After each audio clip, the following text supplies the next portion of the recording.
significa escrito. Así que cuando nosotros miramos a lo largo de lo que es el Antiguo Testamento, podemos ver que por un lado tenemos el Pentateuco, que son los 5 libros, que es conocido como la Torá, y ahí tenemos la letra T.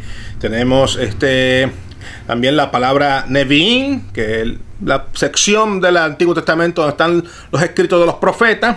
Y después tenemos la tercera sección, que es el Ketuvim. Y el Ketuvim básicamente son los restantes libros del Antiguo Testamento. Y de ahí entonces es que tenemos nosotros la palabra Tanakh. Así que en el hebreo, cuando usted ve a un judío ortodoxo, cuando usted ve a un judío conservador o un judío de reforma, a un judío mesiánico o a un cristiano, quienes están en las raíces hebreas de la iglesia, es muy común que ellos hagan referencia al Antiguo Testamento sin utilizar ese nombre, sino que ellos van directamente y utilizan el nombre Tanakh. Así que a lo largo de este semestre usted va a escuchar cómo yo voy a estar presentando y haciendo referencia utilizando palabras como el Tanakh o como la Torah. Y cuando yo mencione palabras como esa, ya usted entonces, si estoy hablando de la Torá, pues estoy hablando de los 5 libros principales del Antiguo Testamento: Génesis, Éxodo, Levítico, Número, Deuteronomio,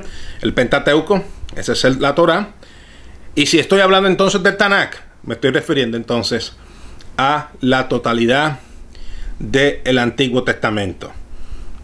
Ahora bien, hay millones de personas quienes buscan en las páginas del Antiguo Testamento evidenciar la historia antigua de la región del Medio Oriente, y eso lo sabemos porque hay expertos, ya sea antropólogos o historiadores o arqueólogos, quienes utilizan las páginas de la Biblia para buscar eso. Y de hecho también tenemos personas quienes están buscando en las páginas de la Biblia porque quieren ellos conectarse con los principios religiosos y teológicos de lo que es el judaísmo, el cristianismo y aún del Islam, porque el Islam tiene como base justamente el Antiguo Testamento, aunque usted no lo crea. El Antiguo Testamento contiene 39 libros, y estos libros son divididos en 3 grupos. Los primeros 17, que es desde Génesis hasta Esther, nos dan un relato histórico del desarrollo del pueblo hebreo hasta la última parte del siglo V antes de Cristo. Y de ahí entonces pues tenemos otra sección, que es la sección como por ejemplo los libros de Job, de Salmos, Proverbios, Eclesiastés, Cantar de los Cantares, y esto se clasifica como literatura de poesía y de sabiduría. Y finalmente los 17 libros restantes son considerados como libros proféticos, quienes declaran la palabra de Dios durante diversos momentos de ese caminar hebraico. Desde el contexto hebraico, el Antiguo Testamento está dividido en una forma bien diferente a lo que nosotros, los cristianos, estamos acostumbrados a dividir las escrituras. Así que dentro del judaísmo, los libros de la ley o la Torá, lo que usted y yo le llamamos el Pentateuco, pues son 5 libros: Génesis, Éxodo, Levítico, Número, Deuteronomio. Y por supuesto entonces de ahí los seguidos 8 libros son los libros de los profetas. Ellos consideran como libro profético a Josué, Jueces, Samuel, Reyes, Isaías, Jeremías, Ezequiel y el libro de los 12. El libro de los 12 son los 12 profetas que nosotros le llamamos los profetas menores. Y los últimos 11 libros están designados como las escrituras o los agiógrafos, lo que es Salmos, Job, Proverbios, Ruth, Cantar de los Cantares, Lamentaciones, Esther, Daniel, Nehemías y por supuesto entonces lo que es Crónicas. Todo eso es considerado como los escritos. El Antiguo Testamento tenía en los tiempos de Jesucristo 2 versiones o 2 cánones. Estaba la primera versión, que es la versión palestina, es la versión que nosotros los cristianos estamos más familiarizados con ella. En nuestra Biblia protestante básicamente esa es la versión del Antiguo Testamento que usted y yo leemos. Hay otra versión, que es la versión helenista. La versión helenista pues contenía otros libros que son conocidos hoy como los libros deuterocanónicos o apócrifos, como le llaman en muchos lugares. Libros como por ejemplo el de Tobías, el de Judith, el de Baruch, el libro eclesiástico, los libros de sabiduría, primera y segunda de Macabeos, son libros deuterocanónicos del Antiguo Testamento.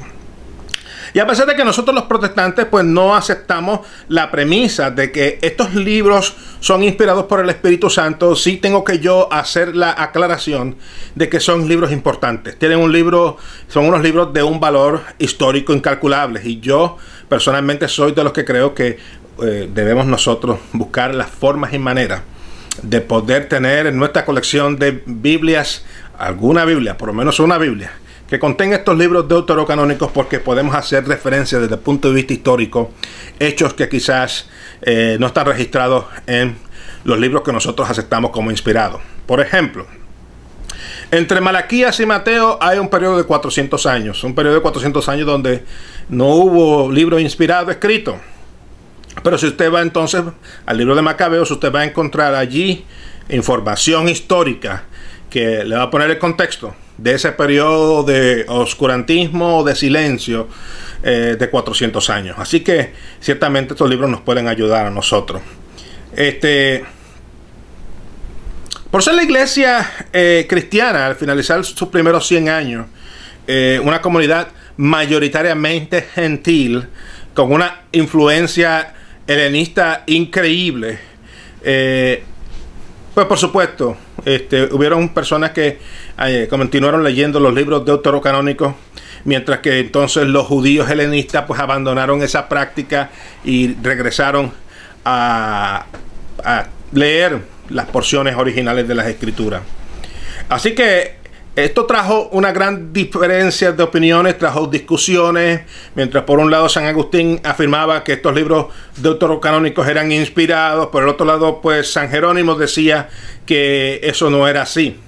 Y finalmente Martín Lutero fue el que le puso final a esa discusión, cuando él básicamente, con el movimiento de la Reforma Protestante, rechaza todos estos libros deuterocanónicos, y a partir de ese momento la Iglesia de Roma sí abraza los libros deuterocanónicos, teniendo como resultado hoy día una gran diferencia entre la Biblia católica y la Biblia protestante, la cual pues al día de hoy nos lleva a tener estas grandes discusiones, o estos grandes argumentos entre esos libros son libros inspirados o no.